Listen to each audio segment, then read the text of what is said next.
Good evening. This is All India Radio. I am Valsa Williams and with me is Nishit Kumar with the evening news.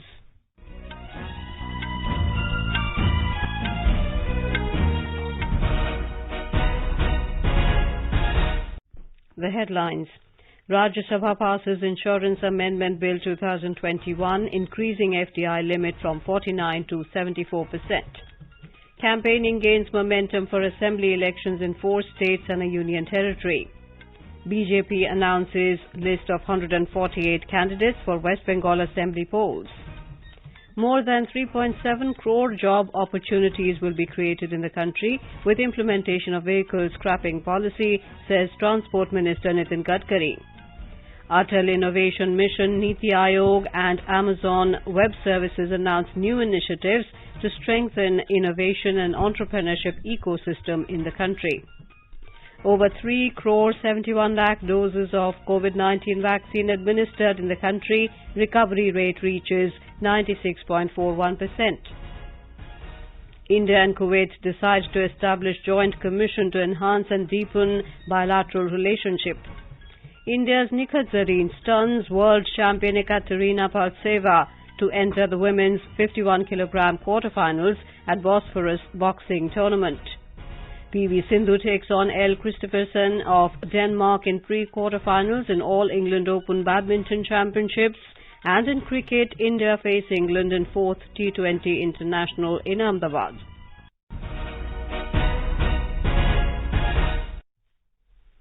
As the nation fights the COVID-19 pandemic, we begin with a message of precaution to stay safe and protected by following these 3 simple steps. Wear a face mask, maintain 2 gaz ki doori for social distancing, focus on hand and face hygiene.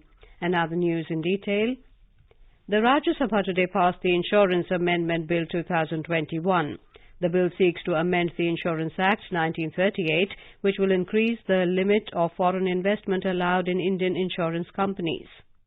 The question is that the Insurance Amendment Bill 2021 be taken into consideration. Those in favor will please say aye. Those against will please say no. Those against will please say no. I think the ayes have it, the ayes have it, the ayes have it. The motion is adopted. The bill provides to increase the foreign direct investment limit from the existing 49% to 74%. It also has a provision for removal of restrictions on ownership and control of the insurance companies.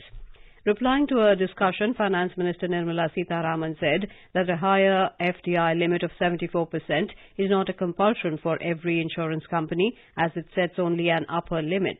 She clarified that increasing the limit does not mean automatic foreign investment to that level to all companies, and each and every company will decide the limit of investment. She said the hike in foreign investment will help meet growing capital requirements of insurance companies as they are facing liquidity pressure. She said the move will help in deep penetration of insurance cover into the country and will also ensure insurance inclusion. Responding to members' questions with regards to reservation policy, the minister assured the House that the government is fully committed to social justice and existing reservation policy will continue in the insurance sector. The minister said the bill has been brought after extensive consultation with IRDA and it has all necessary provisions to safeguard insurers' interest. While explaining the need for this legislation, she listed out various factors that would get benefited in the insurance sector as a whole. After the minister's reply, Congress and other opposition parties staged a walkout from the House opposing the bill. Earlier, when the House took up this bill, opposition members, including Congress, created uproar against the legislation, leading to multiple adjournments. The opposition parties demanded that the bill should be sent to the Standing Committee for further scrutiny. Campaigning has stepped up in poll-bound states of Assam, West Bengal, Tamil Nadu, Kerala and Union Territory of Puducherry. Campaigning is in full swing in West Bengal, particularly in the areas going to polls in the first phase. Prime Minister Narendra Modi addressed an election rally at Bhangra More area in Purulia today. Speaking at the public meeting, Mr. Modi said, wherever the BJP has come to power, problems have been resolved. Mr. Modi said that Purulia district has scarcity of water and connectivity issues. He pointed out that there are lots of development opportunities in Jungle Mahal area regarding tourism and agriculture-based industries. Purulia सहित इस पूरे क्षेत्र में विकास की असीम संभावनाएं हैं। इसके लिए इस क्षेत्र की कनेक्टिविटी को सुधारना बहुत जरूरी है। पश्चिम बंगाल के हर हिस्से को रेल सेवा से जोड़ना ये हमारी प्राथमिकता है। Party leader and Madhya Pradesh Chief Minister Shivraj Singh Chauhan held rallies at Moina Assembly constituency and Khejureen East, Medinipur. On the other hand, film star and TMC leader Dev held rallies at Maheshadal in East Medinipur, while the party chief and West Bengal Chief Minister Mamata Banerjee addressed 3 rallies at Garbeta, Keshiari and Kharagpur in West Medinipur today. Leaders of the Sanyukt Morcha also held meetings in East Medinipur. Campaigning has also intensified in Assam. Addressing an election rally in Karimganj of South Assam, Prime Minister Modi today assured that sustained and intense development will be delivered to the people of state in the near future. Mr. Modi said that Barak Valley was gateway of Assam once, but the misrule and corruption of Congress governments disturbed the connectivity of Assam. 47 assembly constituencies in Assam and 30 assembly constituencies of West Bengal will go to polls on the 27th of this month during the first phase. In Assam, a total of 345 candidates are in the fray in the second phase. 33 candidates have withdrawn their nomination papers. 39 assembly constituencies of Assam and 30 assembly constituencies of West Bengal will go to polls in the second phase on the 1st of April. On the other hand, the process of filing of nominations is underway for the third phase of assembly elections in these 2 states. The polling in this phase will be held on the 6th of April. The filing of nominations ends tomorrow for the third phase in Assam and West Bengal. Senior Borderland People's Front leader and Minister Pramila Rani Brahma submitted nomination paper today for the Kokrajhar East seat in Assam. Her opponent and UPPL leader Lawrence Islari has also filed nomination. For BJP, senior leader and minister in the Sonowal cabinet Siddhartha Bhattacharya filed his nomination for the prestigious East Guwahati seat, while sitting Ahom Gana Parishad legislator Ramendra Narayan Kalita also submitted his nomination for West Guwahati. Congress leader Raman Borthakur filed his nomination for Jalukbadi seat. Assam will be witnessing 3-phase elections, while West Bengal will go to the polls in 8 phases this time. The total strength of the West Bengal Assembly is 294, out of which 68 seats are reserved for the scheduled castes and 16 seats are reserved for the scheduled tribes. Presently, there are 10 vacancies in the House. Here is a report from the election desk. In the 6th-phase election held in West Bengal in 2016, ruling All India Trinamool Congress secured a clear mandate with 211 seats, while Indian National Congress bagged 44 seats. Communist Party of India Marxist won 26 seats, while Bharatiya Janata Party, Gorkha Jan Mukti Morcha and Revolutionary Socialist Party got 3 seats each. All India Forward Bloc won 2 seats and 1 seat each went to Communist Party of India and an independent candidate. In the 2011 Assembly elections, All India Trinamool Congress gained a clear majority with 184 seats, while Indian National Congress bagged 42 seats. Communist Party of India Marxist won 40 seats, while All India Forward Bloc got 11 and Revolutionary Socialist Party got 7 seats. Gorkha Jan Mukti Morcha won 3 and Communist Party of India and Independents got 2 seats each, while 1 seat each went to Democratic Socialist Party, Prabodh Chandra, Socialist Unity Centre of India, Communist and Samajwadi Party. With Sunil Dabee's report, Swati Rakheja, Election Desk. Meanwhile, BJP today announced the names of 157 candidates for West Bengal Assembly polls. The names were finalized in the meeting of Central Election Committee of the party, which was held yesterday. Announcing this, Party General Secretary Arun Singh said the list has several prominent persons, including sitting and former MPs, sitting and former MLAs, intellectuals and artists. Former Union Minister and Party Vice President Mukul Roy will contest from Krishnanagar Uttar seat, and former State BJP President Rahul Sinha has been fielded from Habra. Scientist Govardhan Das will fight from Purvosthali Uttar seat, and footballer Kalyan Chaubey will contest from Maniktola. Sitting MP Jagannath Sarkar has been fielded from Shantipur, and former MLA Bankim Chandra Ghosh from Chakdaha. Folk singer Ashim Sarkar will fight from Haringhata. Vaishali Dalmia is fielded from Bali seat, Mihir Goswami from Notabadi and Shravanti Chatterjee from Behala Paschim seat. Filing of nomination papers is also underway for the single-phase assembly elections in Kerala, Tamil Nadu as well as the Union Territory of Puducherry to be held on the 6th of April. Tomorrow is the last date for filing of nominations. In Kerala, with just a few days left for the assembly polls, campaign is gaining momentum in the state. In Tamil Nadu, candidates are busy filing their nominations today. State BJP President L. Murugan filed his nomination at Dharapuram reserved constituency today. Congress candidate from Kanyakumari Lok Sabha by-election, actor Vijay Vasant, the son of late MP Vasanta Kumar, filed his nomination. He is contesting against BJP leader and former Union Minister Pon Radhakrishnan. The Election Commission has appointed 4 special observers for the upcoming assembly elections in Puducherry. The counting of votes in the 4 states in the Union Territory will take place on the 2nd of May. Transport Minister Nitin Gadkari today said more than 3.7 crore job opportunities will be created in the country with the implementation of vehicle scrapping policy. He said additional GST revenue of 30 to 40,000 crore rupees will be generated through this move. Making a statement in both the Houses of Parliament, Mr. Gadkari said 10,000 crore rupees worth of investment will be attracted through this policy. He said the policy is aimed at creating an ecosystem for phasing out unfit and polluting vehicles. He said it will bring transformational changes in the automobile sector by reducing vehicular emissions of pollutants. Mr. Gadkari said the scheme will provide incentives to owners of old vehicles to scrap their old and unfit vehicles through registered scrapping centres after producing scrapping certificates. The minister asserted that India will become the global leader in the automobile sector in the next 5 years, and the country will be able to indigenously produce 100% lithium-ion batteries in the next 1 year. Mr. Gadkari sought cooperation from the members of parliament to set up fitness centres, pollution centres and driving centres for vehicles in the respective constituencies. मैं आप सब सांसदों को आह्वान करता हूं कि हमारे देश में पीपीपी मोड में ड्राइविंग ट्रेनिंग इंस्टीट्यूट और फिटनेस और पोल्यूशन सर्टिफिकेट देने वाले इंस्टीट्यूट हमको खोलना है। 22 लाख ड्राइवरों की कमी है, लोगों को रोजगार चाहिए, तो आपके क्षेत्र में ये driving training centre, fitness centre और पोल्यूशन सर्टिफिकेट सेंटर आप खोलिए।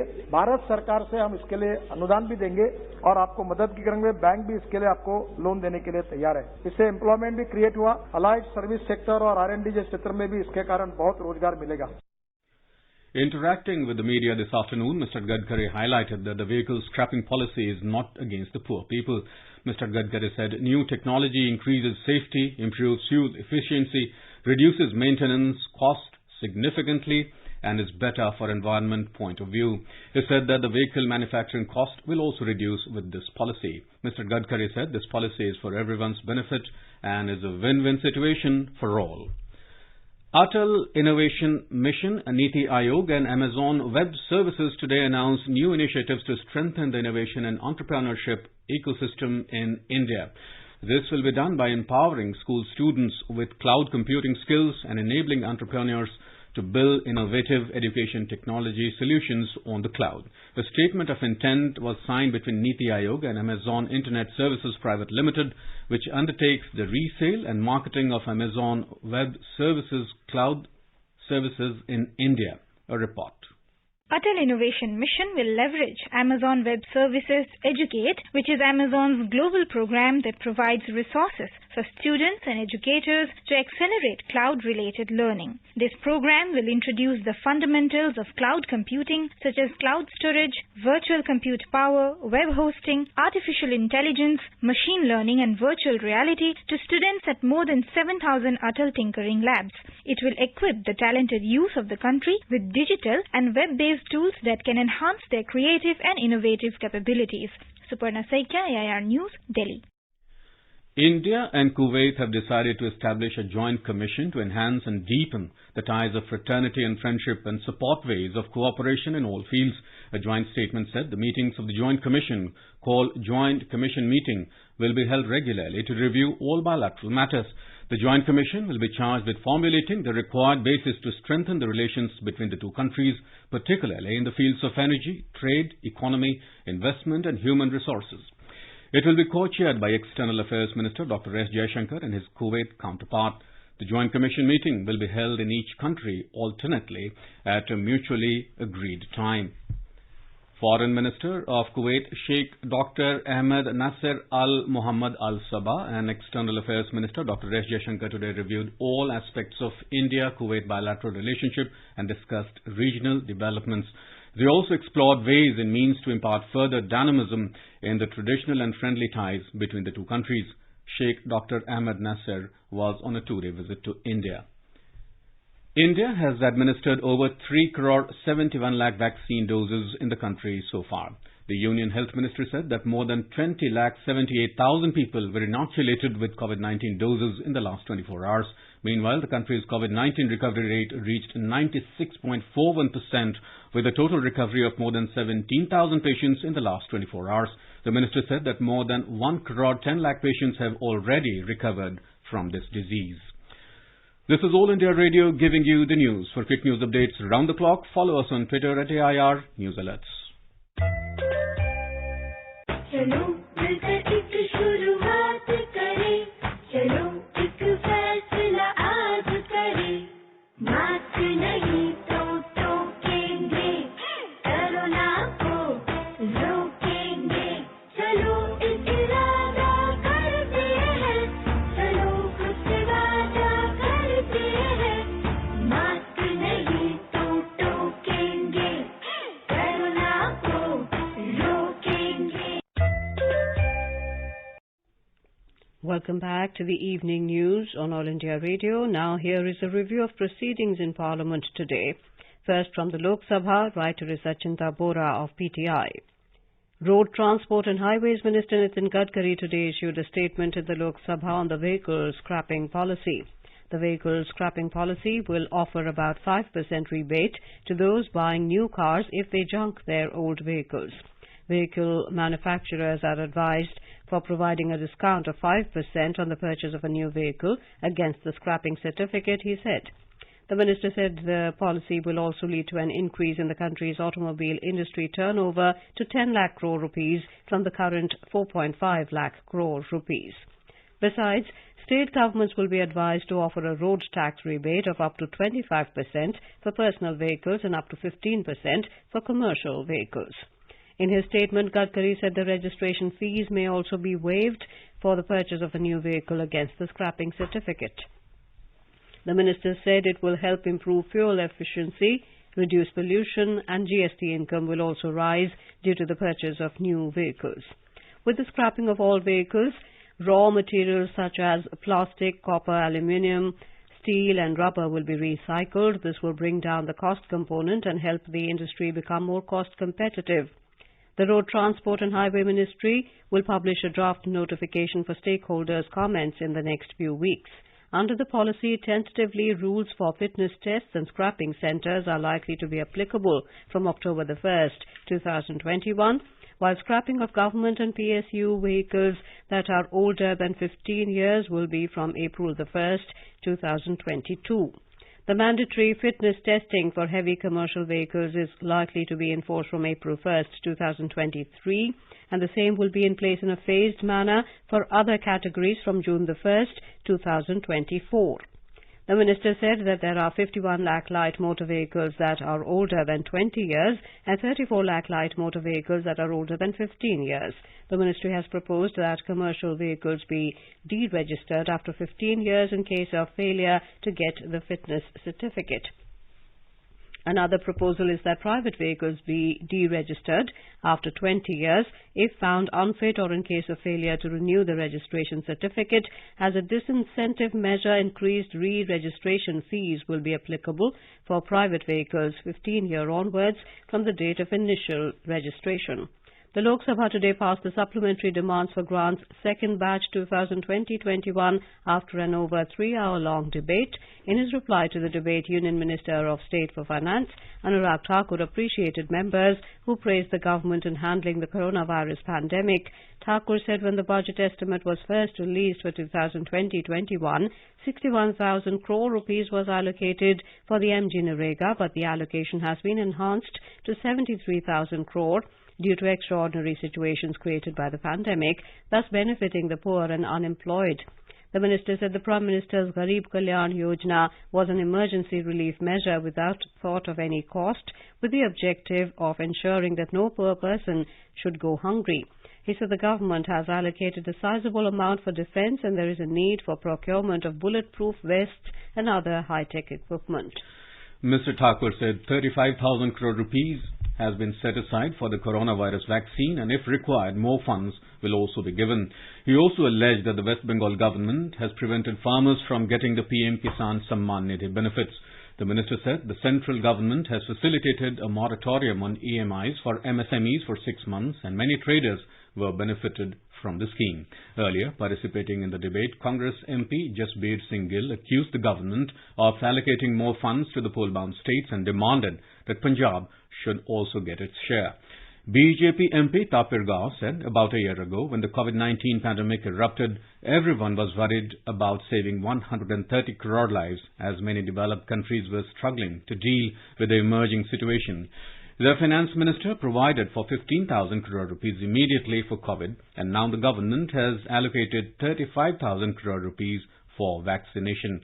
Participating in the debate, TMC member Shaugata Roy said women in the country are stressed out over soaring prices of cooking gas and pointed out that even in this budget, the finance minister imposed an additional cess of 2.5 rupees on petrol and 4 rupees on diesel. With this, MOS Thakur intervened and said during the UPA rule, many people did not even have bank accounts. Under the Modi government, we have transferred 31,000 crore rupees to women alone. 9 crore farmers got 18,000 crore rupees, Thakur said.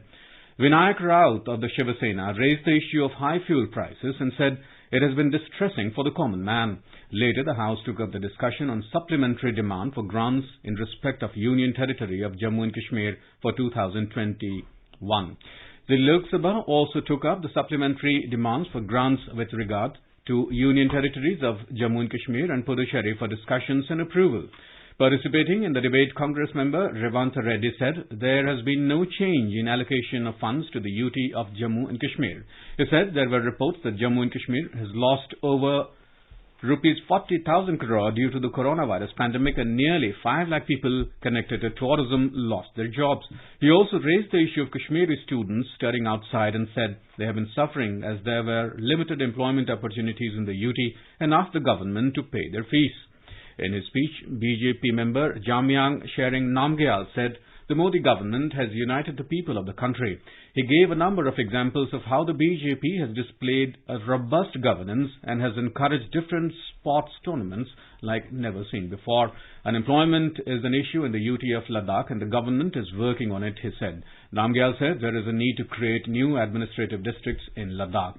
Participating in the debate, Bhartru Hari Mahtab of the BJD said Puducherry Assembly has been placed under suspended animation after imposition of the President's rule. He said road connectivity from Chennai to Puducherry needs to improve and a 4-lane highway is the need of the hour. He said the efforts to bring normalcy in Jammu and Kashmir needs more support and accountability needs to be fixed on the matter. The discussion was continuing on the bill at the time of writing of the script. And now a review of proceedings in the Rajya Sabha. Writer is Namita Tiwari of PTI. Road Transport and Highways Minister Nitin Gadkari issued a similar statement on the vehicle scrapping policy in the Lok Sabha also. Soon after the statement, the House was adjourned briefly amid opposition uproar over the Insurance Amendment Bill 2021.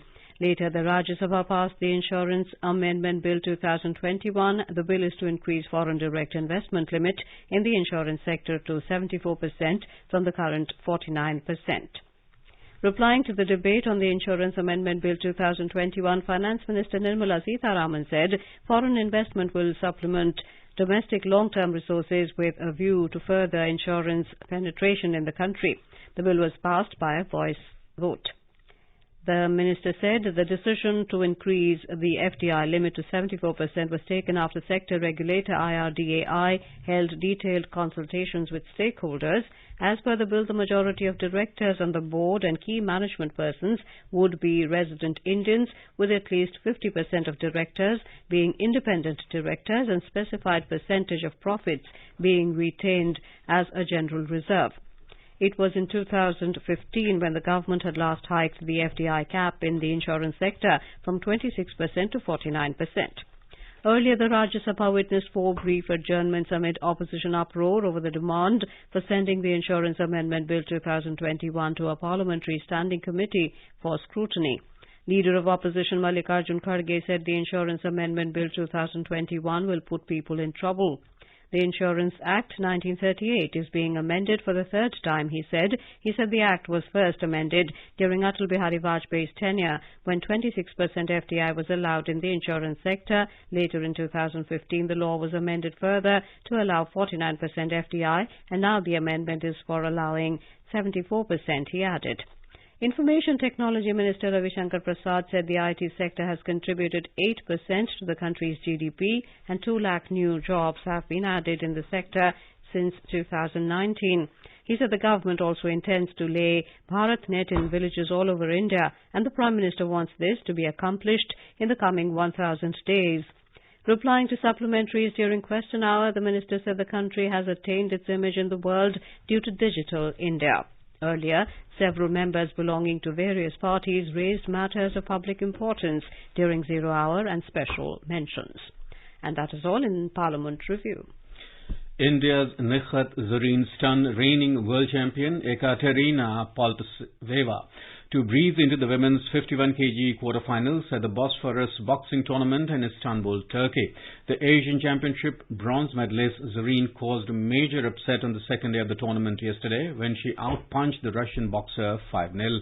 The Indian pugilist will have yet another tough bout ahead as she takes on 2-time world champion Kaizabe Nazim of Kazakhstan in her last 8 bouts. Apart from Zareen, 2013 Asian champion Shiva Thapa, Sonia Lathar and Parveen have also registered victories in their respective categories to proceed to the quarterfinals.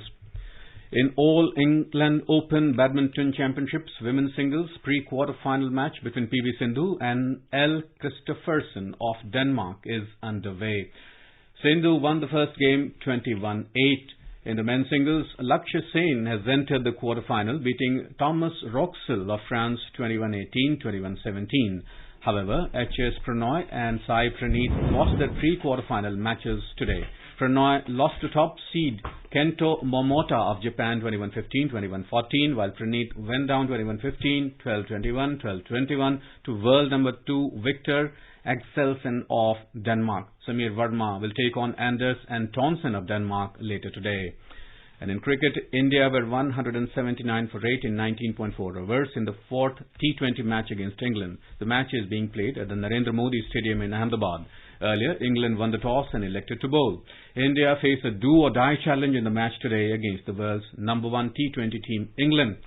The English are already 2-1 up in the 5-match series, and a win for Eoin Morgan and his boys today will see them win their first bilateral T20 series versus India. Virat Kohli and his men have to win today's encounter to stay alive in the series and take it into the 5th match to decide the series.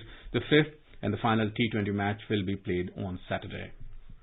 Global Recycling Day is being observed today. On the occasion, Minister of Environment, Forest and Climate Change Prakash Javadekar has urged everyone to recycle today for a better tomorrow. In a tweet, Mrs. Javadekar said reduce, reuse, recycle, recover is the new mantra.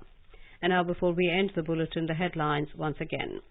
Rajya Sabha passes Insurance Amendment Bill 2021 increasing FDI limit from 49 to 74%. Campaigning gains momentum for assembly elections in 4 states and a union territory. BJP announces names of 157 candidates for West Bengal Assembly polls. More than 3.7 crore job opportunities will be created in the country with implementation of vehicle scrapping policy, says Transport Minister Nitin Gadkari. Atal Innovation Mission, Niti Aayog and Amazon Web Services announced new initiatives to strengthen innovation and entrepreneurship ecosystem in the country. Over 3 crore 71 lakh doses of COVID-19 vaccine administered in the country. Recovery rate reaches 96.41%. India and Kuwait decide to establish joint commission to enhance and deepen bilateral relationship. India's Nikhat Zareen stuns world champion Ekaterina Poltaveva to enter the women's 51 kg quarterfinals at Bosphorus boxing tournament. PV Sindhu enters quarterfinal of women's singles of All England Open Badminton Championships. And with that, we end the evening news. Good night.